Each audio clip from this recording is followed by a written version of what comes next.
every week to win a prize valued at $100. Make your picks on the Pro Football Pick'em contest page on SheridanMedia.com.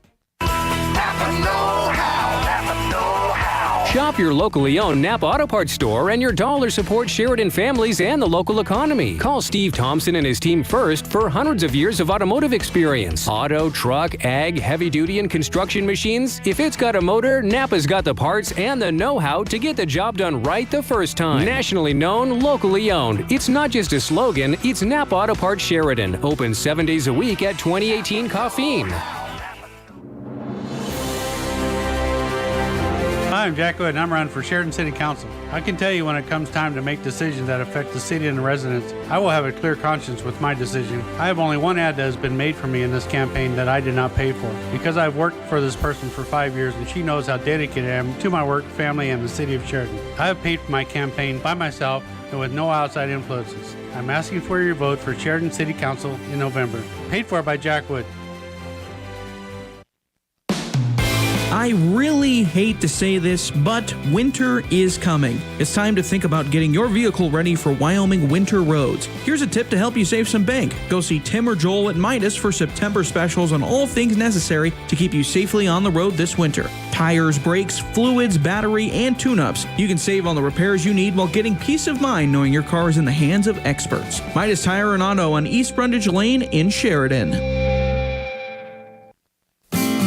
Considering a big project and don't know where to begin? Wagner Ranch Services can help. Our experienced staff of engineers and equipment operators can take your project from the design and permitting phase right up through construction and completion. Wagner Ranch Services can design, permit, and construct roads, reservoirs and ponds, excavate foundations, install utilities, and more. We can handle projects big and small from start to finish. Wagner Ranch Services, 13 Industrial Lane. Give us a call at 752-2787. Are you ready for a new career? Your locally owned McDonald's in Sheridan, Buffalo, and Gillette is in search of crew members and shift managers. Owner, Larry Storo. Bob, one of the many benefits of working for McDonald's is our tuition assistance programs. You can earn a college degree through Colorado Technical University with 100% of your tuition covered. Or you can earn up to $3,000 in tuition assistance for Sheridan College or the University of Wyoming. Come in and we'll explain all the details. If you need your high school diploma, McDonald's will assist with that as well. Join the McDonald's team today. McDonald's, working to brighten your future. Good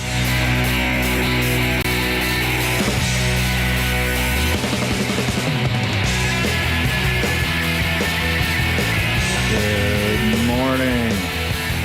Welcome to Public Pulse. Now with me this morning from the University of Wyoming is Director of Institutional Communications, Mr. Chad Baldwin. Good morning, Chad.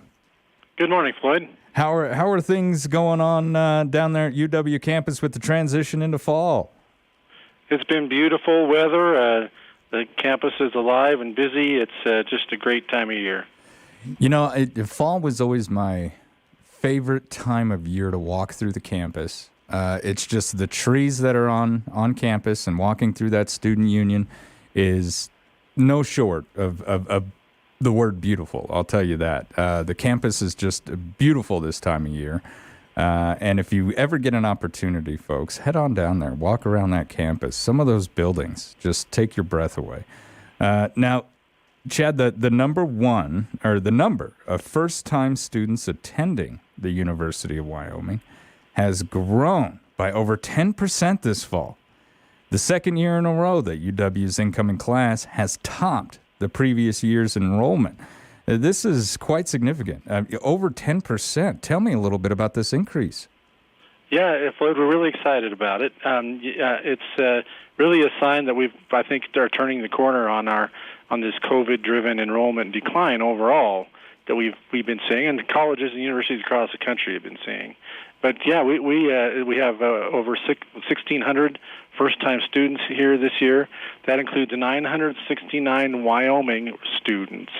And by the way, that is the second largest number of Wyoming students that we've ever had in a first-time class in the whole university history. I think it was 2001 we had a little over 1,000, but only 1 year in the university's history have we had more first-time freshmen from Wyoming enrolling at UW. So that's what's really driven it. But actually, the number of students from out of state who are here for the first time is up by an even higher percentage. It's almost a 16% increase. So where we really had an impact during COVID was the number of students from out of state really went down, and now we're bouncing back really strongly there this year. And this is absolutely amazing, and something that is really worth talking about, because this may be some sort of shift. What do you think is the cause of this increase? I mean, kids are flooding in to their home state university, but then at the same time, we've got kids flooding in from out of state. What do you think is causing such an influx? I think there's a general recognition that we are an incredible value, a really high quality education for a very reasonable price. And I think that message is getting out there more. We're doing a lot of marketing and advertising in state and around, really in Colorado and Nebraska and other neighboring states, but also around the country. And so I think it's a combination of all those things that we've got a really strong product here to sell, if you want to put it in those terms, and people are recognizing that. Now there is a drop in transfer students, correct? Yeah, and that really reflects, Floyd, the fact that community college enrollments really across the country and also here in Wyoming during COVID, they took a particular hit. They were down like 20-some%. Oh man! And so there just aren't as many students coming out of the community colleges to transfer here. Now I'm hearing that most of the colleges around Wyoming are actually steady to up a little this fall. So that's really encouraging that they're maybe starting to see a bit of a bounce back as well. But that's really the best way to explain the lower number of transfers. So in a year, maybe two, we will see that rebound though, because we think so. Because the community colleges are starting to get their first year, second year students in. And so, wow, I did not know that community colleges took such a hit. 20% down in student enrollment seems extremely significant. Yeah, it's been tough. It's been tough on everybody, and it's there's a lot of factors when you think about COVID. There's of course the fact that people were in financial distress. The fact that a lot of the courses were online and we just didn't have much in the way of sort of student life because of all the restrictions, and that stuff's all gone away now, and so it feels very much like a normal fall semester here at UW now. That is great. That is great to hear. Now, last month you and I talked about the Saddle Up program. This is a great program that you guys have begun this year. Have students been surveyed? Have they told you that they enjoyed this experience? Do you feel that maybe this might be part of it? I think that there have been surveys, and there's going to be more. There certainly, I think overall, people feel like it was a very positive thing. There are a few things there. I think the organizers are looking at tweaking a bit. So we know there were some.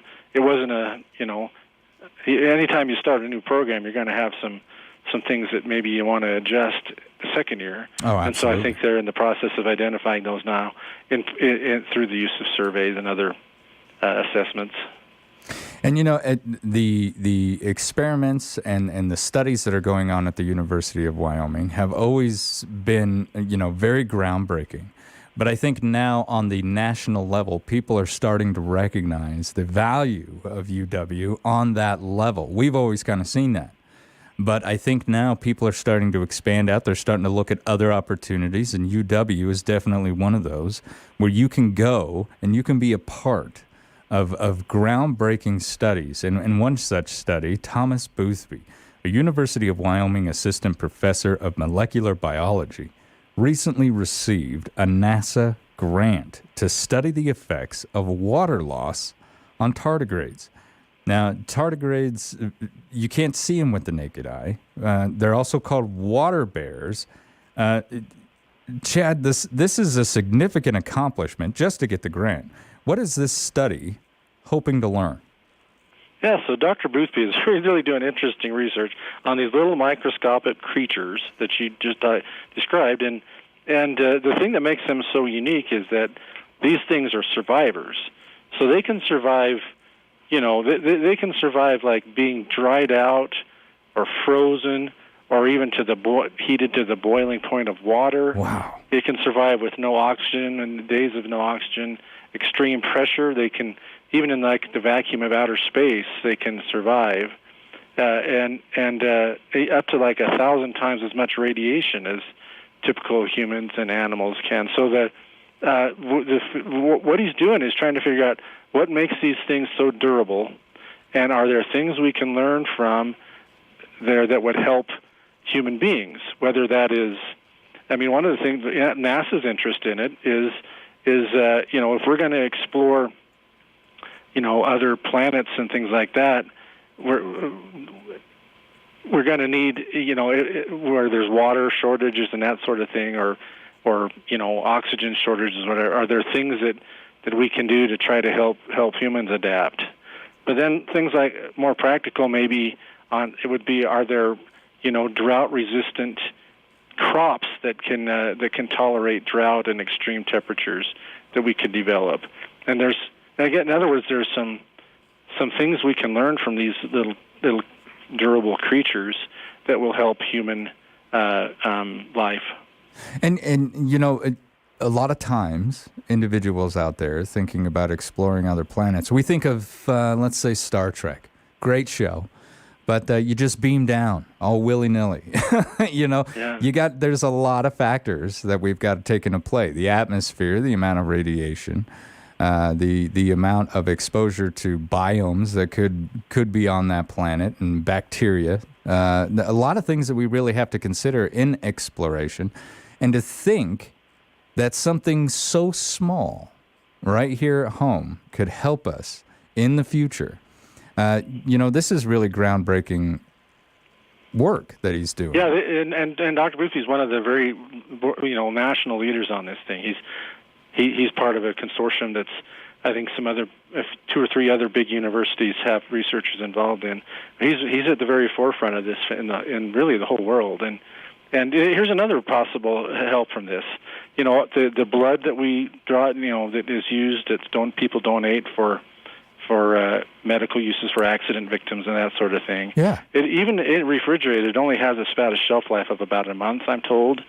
If you could figure a way to help blood have a longer shelf life through this sort of research, wow, that would be a groundbreaking thing for our medical industry as well. And so there's lots of potential ramifications. It's cool stuff, and as you mentioned before, he's got students, even undergraduate students, helping him with this stuff. And so it's when you come to UW, you got a chance that you might only get as a graduate student somewhere else to be involved in this sort of thing. Which I think is absolutely amazing. Because a lot of times people going into these sciences, that's what they want to be part of. They want to be part of these groundbreaking studies. And to be able to say, yeah, I helped Dr. Boothby on this, that right there's a resume, as you go forward in your career. He also had another study involving water bears where he got to do some stuff or send it up with the astronauts on the International Space Station, didn't he? Yeah, he sent up some of these creatures. I think they came from the Red Desert of Wyoming, sent them up to the International Space Station for an experiment to see how they would tolerate, the vacuum of space. And as I understand it, during the period of time they were up there, they reproduced like 4 generations of new tardigrades were up there, and then so it was and when this was going on, he did like live Zoom sort of instruction for elementary schools across the country to see this and see what he was up to. So yeah, I don't think it's real easy to get things on the experiments on the International Space Station. But when you got NASA backing your research, then you got a pretty good shot. Absolutely. It's great to hear that he's going to continue working with them to help improve our situations as we look to the stars for a possible second home. All right, when we come back, we're going to continue with our University of Wyoming. This is Public Pulse on 930 KROE and 103.9 FM. Sheridan.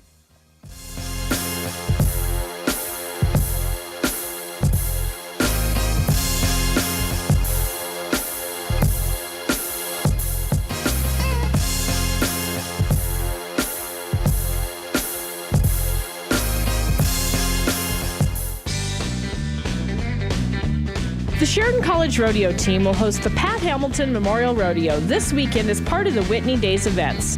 The rodeo performances will be at 6 p.m. on Friday and Saturday night with a Sunday performance at 10 a.m. The Pat Hamilton Memorial Rodeo is free to attend and will be at the Sheridan County Fairgrounds.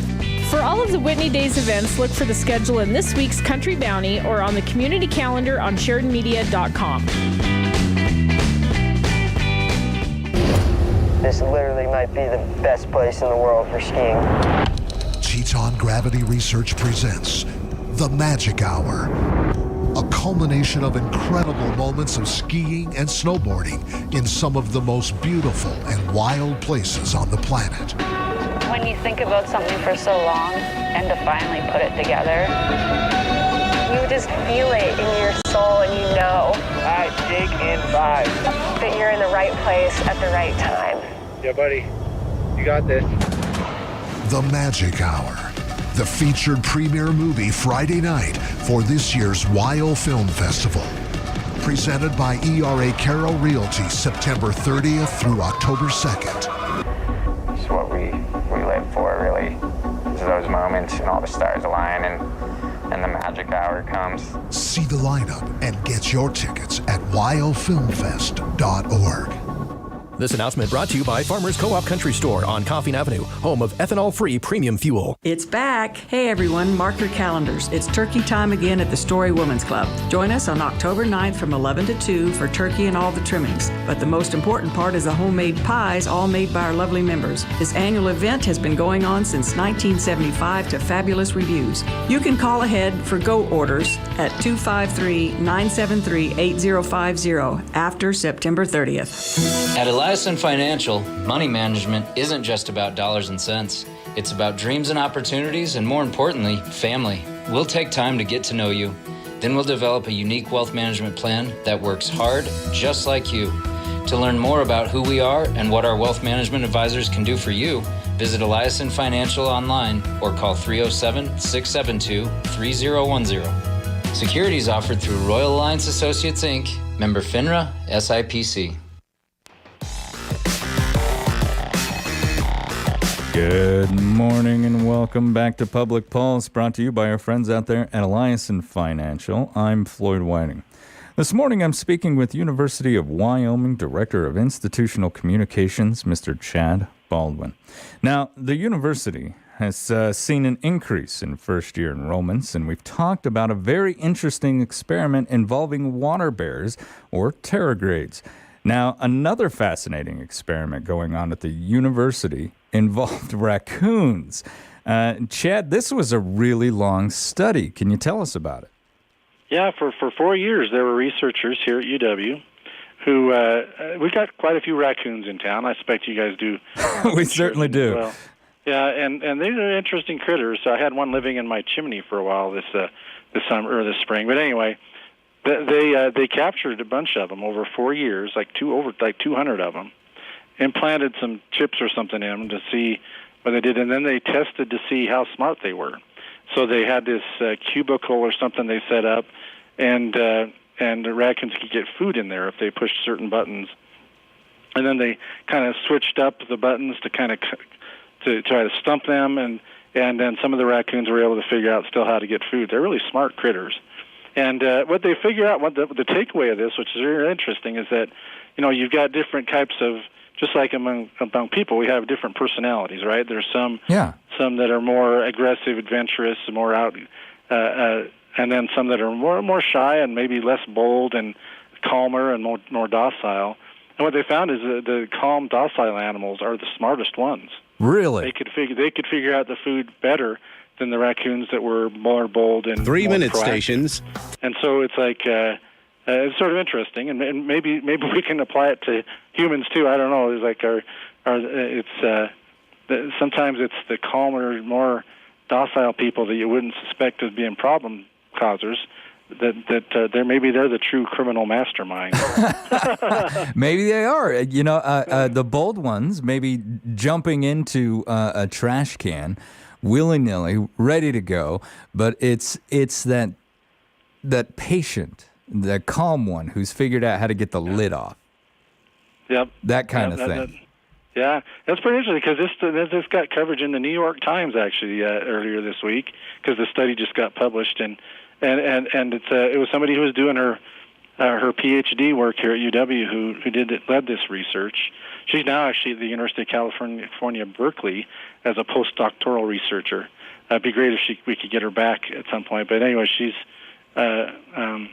it's pretty cool research. What they're looking, they call it animal cognition. They're looking at the way animals think, and so that's a real interesting field of research. It absolutely is, and fascinating at what we've learned, because you would think the exact opposite. You would think that the bold, brave one would kind of be the problem causer, but it may be the patient, calm ones who are figuring things out to get to things that we don't want them to get to, such as, how do I climb down into that chimney? That's right. Yeah. Now, the Yellowstone Volcano Observatory, a consortium of 9 regional scientific agencies, has released a new 10-year plan to involve monitoring and hazards assessment of this volcano, hydrothermal and earthquake activity on the Yellowstone Plateau. Now, Chad, what is the university's role in this very large partnership? Yeah, so we are one of the partners in this Yellowstone Volcano Observatory, and that also the University of Utah is involved, the Montana Bureau of Mines and Geology agency in Idaho, of course the Wyoming Geological Survey and the U.S. Geological Survey, along with Yellowstone Park, are really all together to really watch this really interesting part of the world where for seismic and volcanic activity and hydrothermal activity. And, we've all heard the story about the supervolcano that's going to kill us all. They're watching this thing. They're monitoring closely to see what's going on. Yeah. From what I understand, they're not finding any indication that any big, massive volcanic eruption is imminent. This is, it's probably going to be many years after we're all, buried and gone. But but they're watching it closely, and there's lots and lots of earthquakes in Yellowstone, so they monitor those. And then a new thing in this 10-year plan they're really doing a more thorough look at is the hydrothermal activity, because that might be a bigger threat, honestly, than the supervolcano would be in terms of a big of a hydrothermal explosion that could do some, could cause some problems and do some damage there. So that's they've got a whole set of monitors across the park. They're putting more in, and it's pretty cool that the university, of course, the vast majority of Yellowstone is in our state. So it's only appropriate that the state's university would be a part of this. Absolutely. Yellowstone gives us an extremely unique area to study. I'm not sure if there's any place else in the world like Yellowstone. And so having this opportunity, this is just, I would love to attend one of the informational meetings that these partners all sit around and discuss. This is what's going on, and just hear some of the theories behind what they have to say. Because what a great job. You got to go to a lot of school to get there, but what a unique opportunity that we have here in Wyoming. And many people online do talk about that volcano gearing up to end the world, and it's good to hear. There's just no evidence of that. We have a bigger chance, of water being an issue. Yeah, it's that's right, and there's a big caldera and a big volcano, and if it were starting to cause problems, they'd be able to detect it. And it's kind of cool because Professor Ken Sims, he's on our faculty here in the Department of Geology and Geophysics. He's actually been designated as a National Geographic Explorer, and that's because he's been into volcanoes all over the world. Wow. He goes into the suckers, he came here to the University of Wyoming from a real prominent national laboratory, and is he's right here at UW, and you can take classes from him. Wow! And this guy is a volcano explorer from across the world, and he knows his stuff. And the Yellowstone caldera is one of the most famous in the world, and he's on top of it. Now, you said the system will be updated. You said they're going to add some more stuff. I'm kind of dropping something that, out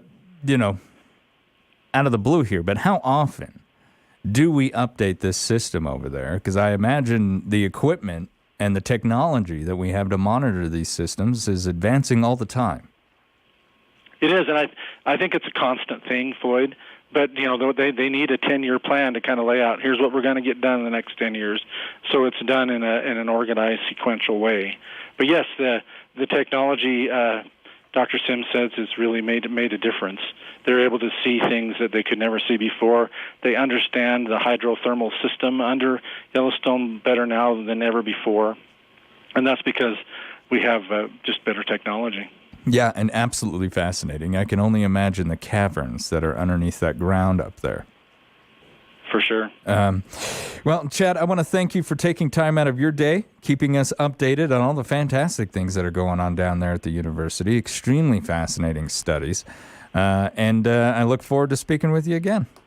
Thank you, Floyd. All right, when we return, we're going to speak with the Sheridan County Library System. This is Public Pulse on 930 KROE. At 103.9 FM.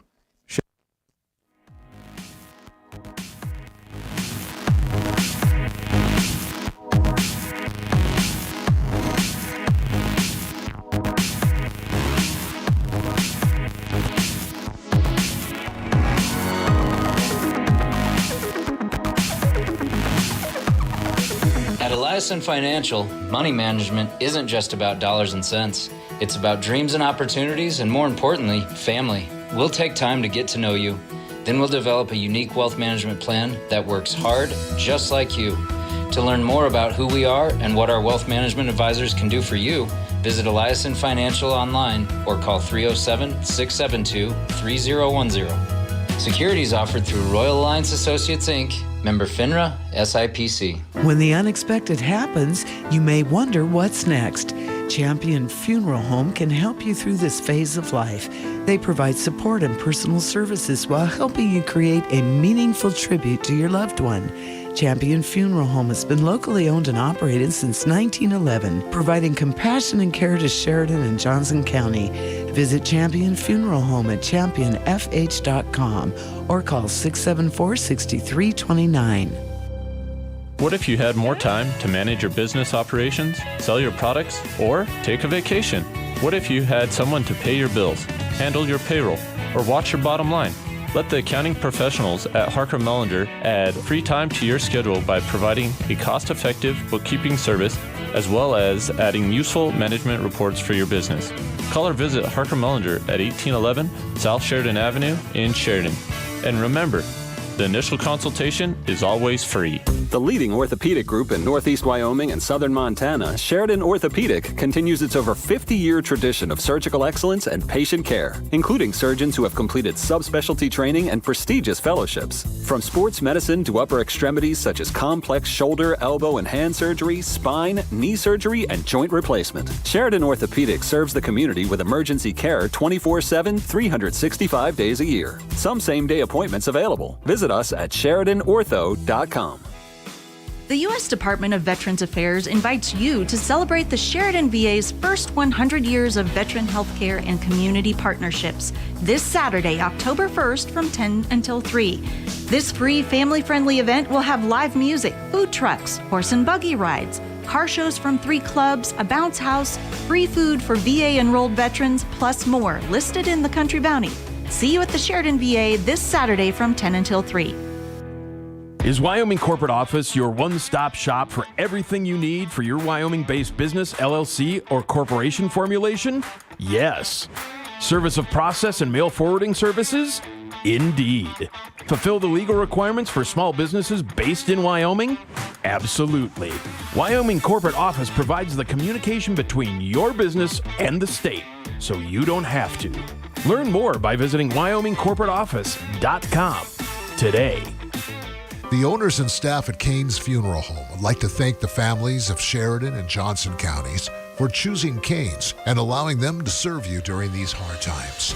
Kane Funeral Home makes it their mission to take the stress and uncertainty out of ceremonial services. They own and operate the only crematory in Sheridan County, so your loved one is always in their care.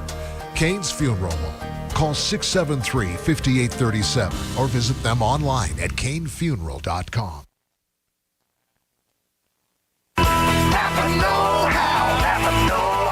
Shop your locally owned Napa Auto Parts store and your dollar support Sheridan families and the local economy. Call Steve Thompson and his team first for hundreds of years of automotive experience. Auto, truck, ag, heavy duty, and construction machines. If it's got a motor, Napa's got the parts and the know-how to get the job done right the first time. Nationally known, locally owned. It's not just a slogan, it's Napa Auto Parts Sheridan. Open 7 days a week at 2018 Caffeine. This is Alicia Cox with Harker Mellinger LLC. Since 1983, Harker Mellinger has been a leading accounting firm in Sheridan. We are here to help you succeed in your business and provide services which are customized to meet your financial needs and allows you to spend more time managing your business. Call today to see how we can provide you with cost-effective solutions. 672-0785 in Sheridan.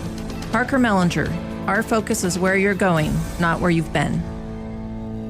Charitable giving is often an important part of your future. This is Jeff Tomlinson, Financial Advisor and Branch Manager at Stifel. I can help you develop a charitable giving strategy designed to potentially maximize your tax benefits and reduce your record-keeping burden. Call us at 307-672-3434 to discuss how a Stifel donor-advised fund can help create a positive impact on the causes you care most about. Stifel Nicholas and Company Incorporated, member SIPC and NYSE.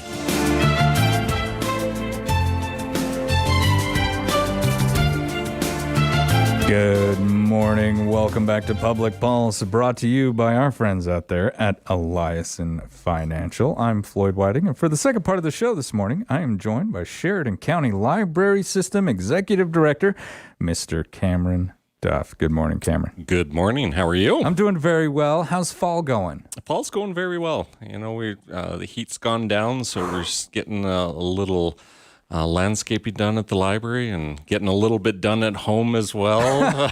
But Man. In 104 degrees, no, I wasn't doing much outside. No, I agree with you completely. I'm one of those people who hides from the sun. Yep, that's me. And yeah, you get something done from like 5 a.m. till 6, and then it got too hot at 6:30, so you were done in the morning. So yeah. Every morning I get up, stand inside my closet, and I look up the weather. You know, what's the temperature going to hit today? And I dress for the hottest part of the day. Yeah. And slowly that temperature has just dropped a little bit, but we're still hitting the 80s. And it just So we're hitting the 80s, but overnight it feels very nice. So, Yes. you know, you have a light jacket on in the morning, but, you know, by 8, 9, 10 o'clock, you can go ahead and say, oh, it's nice out there. So you can take the dogs out without wanting to run back in. It's actually fun getting to work and seeing how many people are out walking and enjoying the mornings. And I agree. The dogs are enjoying it just as much as the people. They don't like the heat either. So. Oh, you know, and you guys, your location down there, where the Fulmer is. Yeah. It's always been one of my favorite sections of town. You know, you've got the park right around there, and it's just beautiful to walk through. Yeah. And, you know, the city and the private foundations like Whitney Commons Park, and there's a lot of work that's gone into that. The pathways in here, you know, I've lived in other cities where, yes, they say there's a park and it's a sidewalk that leads to it, but I wouldn't call it a pathway where you could have bikes and joggers and walkers push all a in stroller. there. Yeah, push a stroller and not run over everyone. You know? Yeah. So this planned idea of the open space and green space, I really love about Sheridan.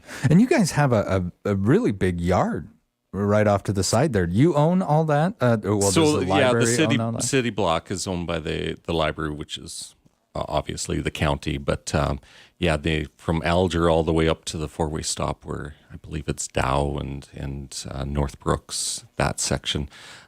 So we have a north lot up there. Kids Life uses it. The city has a sign up there for public parking, and so it's utilized not just when the library's open. People will park in there for events, and you have something going on at Whitney Commons. Whether it's the Pink Link or anything else, people will park at the library. It's a convenient spot. And so this whole area downtown, we talk about we need more parking, and it's true, but people are good about utilizing areas. And so when we're not open, our lot is usually full. Yeah, and that lot is pretty good size. It is. And the grass area right there off to the side of that, it's one of those areas where you want to eat lunch. My wife and I, for a long time, that's where we'd go to have our lunch. It was right outside of the library there. There's you a get lot that of people green take grass. a little picnic, or they will come to story time, and then they'll put out a blanket, and the kids are out there having a little snack before they go on to their next activity. So the library does have a lot of room for expansion, and that's great. It may not happen for 40, 50 years, but I think it's wise on the county side to maintain that land and ensure it for our children and our children's children. As the community grows, Absolutely. so will our library. And you and I have discussed in the past how vital the library is. It's not just kind of our archive of knowledge, entertainment, and books, but it's also kind of ground zero in case of a big emergency.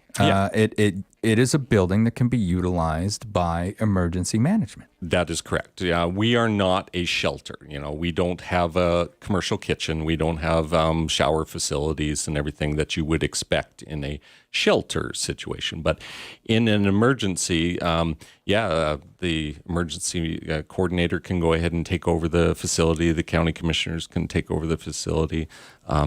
And it has the space. It is a central location if someone's trying to disseminate information, go down to the library. Well, you may not know if you're new to town exactly where it is, but in most communities, you can say, go to the library, and people will know where that is. Yeah. Versus saying, go to XYZ Park. It might take a little bit more, but that's one aspect of it.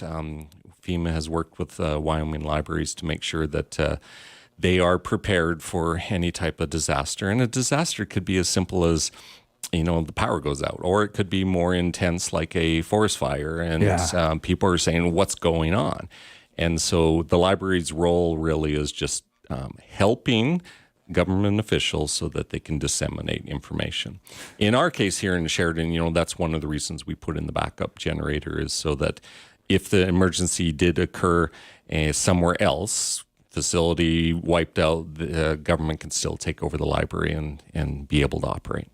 Now, when it comes to emergency management, the coordinator, he likes to run big drills, which I think is actually mandatory that he does. But has the library ever been involved in a drill like that in the past? No, and it's not that we're trying to participate in something like that. That's out of our realm. It is more of something major has happened. People are hurt, ambulance, fire, all those are involved in that. The library doesn't get involved in those types of drills and activities. It's more of a backup if everything else is failing. Gotcha. Okay. Then they can come in and utilize this. We don't want to overstep our bounds on stuff like that. But it's not like I'm going to become the emergency person. I am just a facility where I can help the experts in their field be able to function. And I hope it never happens like that in Sheridan. And we do have a lot of facilities, whether it's a school gymnasium or, the college, or there's other buildings in this area. So those will be utilized before ours. But in some communities in Wyoming, the library is the largest facility. So it becomes more prominent. But in our case, we just want to make sure that the power's on, water can still function. And if needs be, the community comes to us and says what type of information emergency management has given us, and we're just posting it. Gotcha. Or if someone needs access to the internet, it's happened when there was riots in Baltimore. The library was one of the few places that remained open, and it was reporters sitting right alongside people who were displaced during some of the riots, and that's how they got information out to the rest of the world, because there was blackouts, there was no power, no internet, but the library stayed open. So, you'd never know when you might get thrown into a situation. I hope that never happens, but my role anyways is to make sure that we're thinking outside the box. And if someone like FEMA is telling us, hey, you might want to consider this, then, see if we can make it happen. And fortunate, we had some great donors who allowed us to participate and get that generator in there. And, you are the contingency plan. I'm way down the contingency. I hope I'm like number 9,000th on the list, but it's there to make sure Just that in the case. community is has some function. So yeah. Now with the fall season, how is it good to have those students coming back in, utilizing the rooms and it's kind of interesting. You get a new group of students that come in, especially when you're moving from an elementary to the junior high. Yeah. And so it's interesting to see new faces come in, because we're just down the hill from the junior high. So it's a new group that's in there, and it's always fun to see them grow up. And there's a few of them I'm going, oh my, you have grown. I remember they you hit that age. Yeah, so they're just shooting up. So it's exciting, and the parents will utilize us as much as possible. And thus far, the start of the school year has been awesome. The kids have been great, and coming down for various reasons. We've had a few classes in, taking advantage of some research and seeing what's going on there. So. Good start to the fall. How often do you get students coming in or classes coming in, and then you kind of instruct on this is how to use your library? So it depends on the teacher, the school, smaller groups that are, there's a couple of schools that are geared towards homeschoolers, so they'll gather as a group and then come in. The teachers at the junior high, depends on their topic at that time. Some might do it in the fall, others might do it in the spring, and they'll bring down their group to do a research project. Or it could be as simple as, hey, I'm doing a book report, and they're just wanting to expose them to the library as a side effect. So timing is interesting. It could be in September, October, but most of them are usually in the spring when they've done all their research and background talk in the classroom about research papers, and then they get their big project in the spring, and that's when they're really coming in. And because, research is something that you have to be taught kind of how to do very well. And it's, I've seen the effects of people who don't know how to do it very well. Yeah. But those who have learned how to research, critically think about what they're looking at, an absolute vital skill in today's day and age. And I just want to applaud the school district, because they're really good. They know what they're doing. They go ahead and instruct them well throughout the whole process. So by the time they come to the library, it's not so much us telling them how to disseminate information from this book versus that one. They have that down. It's more of helping them find it on the shelf. Where is it? Yeah. And the difference between a prime source and a secondary source. So when you're doing digital content, you can have different type of research in there. It's just like the internet. You can have a statement on a web page. It doesn't mean it's factual. It could be someone's opinion. It may not. But how do you determine what is a prime source and has some research behind it? So that's why I applaud the teachers, is they've done most of that work by the time they come to the library. So you guys don't have to down there. Not as much. Just say, hey, check this shelf, and there you're going to find XY copy. And most of the teachers will already have told their students we need 2 books, maybe a magazine, and a couple digital resources. So they've already narrowed it down as to what types and how many. You go ahead and look at any material, whether it's just all books. If you have only one type of source, but not the opposing viewpoint of that, sometimes your research can be flawed in that. So they've given the guidelines already as to what they should be looking for. We just help narrow it down as to the specific title that they might be able to look at. And, I've had a lot of individuals in here over the past month talking about local history, something that I absolutely love, and really getting to know the history of your area. And boy, I'm here to tell you, Sheridan County, Johnson County, great history there. Some fantastic history. How often is the Wyoming Room utilized down there? So it's utilized quite a bit. The most fun we have as staff happens to be Wyoming Reads. So that's when all the first graders in the state go to their local public library. They receive a free book from the Jorgensen Foundation, and we show them around the library. We'll do some story times and all that. We take them as a group into the Wyoming Room, and we'll show them a little bit of history in there.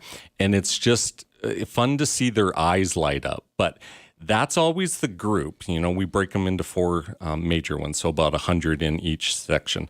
That's the hardest one to get kids out of. They don't want to leave. They want to see everything. It's a very visual room. And then the weeks after that, so this is usually the second Tuesday in May, somewhere in there, the weeks after that, how many kids bring in their parents and say, Mom, you got to see this. Mom, you got to see that. And they're bringing their families through there and showing them in the Wyoming Room. So it's very cool from a staff side seeing that. Yeah. That's amazing. And that room, even just having that draw. How many little historians are you guys making out there? Oh, absolutely. You make it fun right from the start and, trigger something in their mind, and then they get hooked on it and they'll do it later. But you just open up a book and it's going, okay, yeah, it's information. But when you actually see history in there, right? One of the biggest draws we never thought, it was a door from Eaton's Ranch. And it was on a cabin. And just as visitors went through there, they would carve their name in it, and really? So we had 100 years worth of different brands on there and names, and that was in there with the Wyoming Room or the Wyoming Read kids come in, and it was just their eyes lighting up because it's history that they see. They see a name that has 1916, 1917 on there, and they realize, wow, that's over 100 years old. So we don't have it in the room at this moment. It's at the Bighorn County Museum. Bighorn. I'm failing the name. It's down in the town of Bighorn, the museum down there. But we'll bring it back for this Wyoming Reads just because it's a good visual. Oh, absolutely. They could say, wow, this makes more sense than just saying a name on a paper that said so-and-so visited here 100 years ago. It doesn't have the same effect as if you can see it and touch it. And to know that individual sat there and made their mark. Yeah. And it's cool. One thing that I always liked is your preservation of like letters, these things, the journals, stuff like that. Like that, just as much as that door, that's somebody's life. Yeah. Really tangible that you can look at. And what they were thinking at the moment they wrote it down.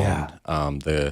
It could be a crisis like a war, World War I, World War II. What was going on through their mind? What struggles did they go through? And it pops out onto that paper. So instead of having everyone touch it, we can digitize it, have a digital copy so that it's preserved for the future. Doesn't quite have the same effect as holding it in your hand, but some things are a little bit more fragile, and we have no choice but to go ahead and make a copy of something for people to view. Which is absolutely understandable. We got to preserve this for future generations. And Cameron, I'm sorry, we ran out of time. Well, we had fun talking. I love having you come in and talk about this stuff. Next time you're on, we'll talk about some of the updates on the Fulmer Library that you guys are doing down there. Thank you. Cameron, thank you so much for coming in today. It's always a pleasure having you on. You've been listening to Public Pulse on 930 KROE and 103.9 FM. Sheridan.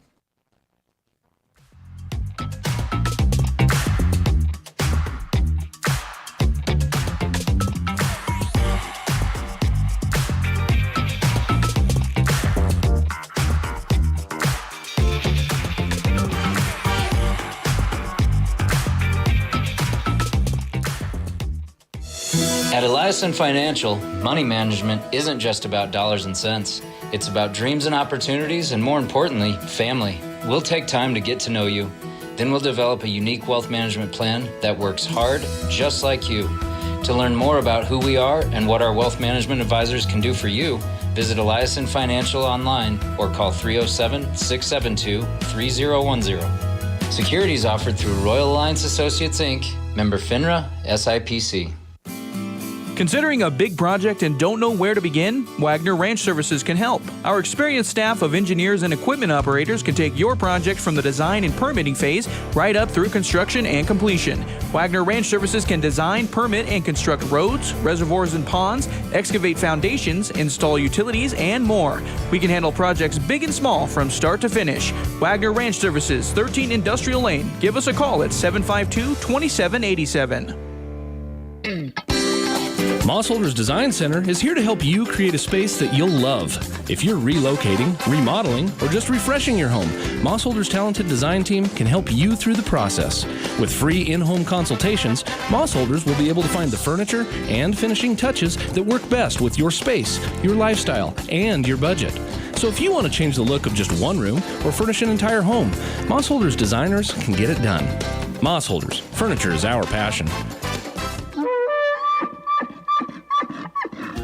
You bagged your trophy elk. Now imagine having its ivory handcrafted into the perfect piece of jewelry. At Legacy Diamond and Gems, their in-house jewelers can take your memory of the big hunt and preserve it into fine pieces of jewelry to last generations. Using your imagination, the skilled jewelers at Legacy Diamond and Gems can create something truly exceptional. Visit them at 11 North Main Street or online at legacydiamondgems.com. Hurry in now. Are you ready for The governor calls it a monster. I'm Lisa Brady, Fox News. Hurricane Ian now close to a Category 5 storm. 155-mile-per-hour top winds expected to make landfall in southwest Florida between Cape Coral and Sarasota this afternoon. The eye wall already moving ashore. We're bracing ourselves. But Sarasota Mayor Eric Arroyo tells Fox News they've been preparing, from checking generators and mobilizing utility crews to clearing storm